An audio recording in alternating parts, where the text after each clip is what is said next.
మాజీ మంత్రి దివంగత వైఎస్ వివేకానందరెడ్డి మృతిపై సిబిఐ విచారణ కొనసాగుతూ ఉండగా ఆయన కూతురు సునీత మీడియా సమావేశం నిర్వహించడం సంచలనంగా మారింది. తాను తన తండ్రి హత్య కేసులో ముందుకు వెళ్లడానికి మీడియా చేసిన మేలు మరవలేదన్నారు. అందరి సహకారంతో తన పోరాటాన్ని కొనసాగిస్తానని ఆమె వెల్లడించారు. తాను ఎక్కడికి వెళ్లినా వివేక హత్య గురించే అడుగుతున్నారని ఆవేదన వ్యక్తం చేశారు. ఈ కేసులో ఏపీ ప్రజల మద్దతు తనకు కావాలని సునీత కోరారు. తనకి పవన్ కళ్యాణ్, చంద్రబాబు మద్దతు తెలిపారన్నారు. 2017లో జరిగిన ఎన్నికల్లో తన తండ్రి ఓడిపోయారన్న సునీత అయిన వాళ్లే తన తండ్రిని ఓడించారని సంచలన వ్యాఖ్యలు చేశారు. తన తండ్రిని ఓడిస్తే సైలెంట్ అవుతారనుకున్నారని, కానీ ఆయన రెట్టించిన ఉత్సాహంలో పనిచేశారని గుర్తు చేశారు.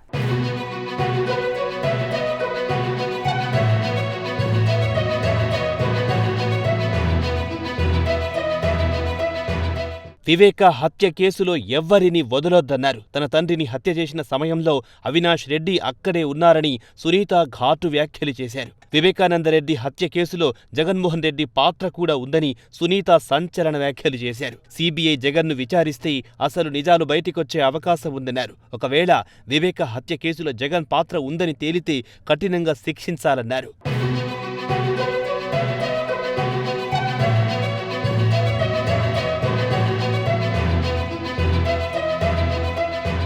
తన తండ్రి హత్య అనంతరం రాష్ట్రంలో ఎన్నికలు జరగాయన్న ఆమె జగన్ సింపతితో విజయం సాధించారన్నారు.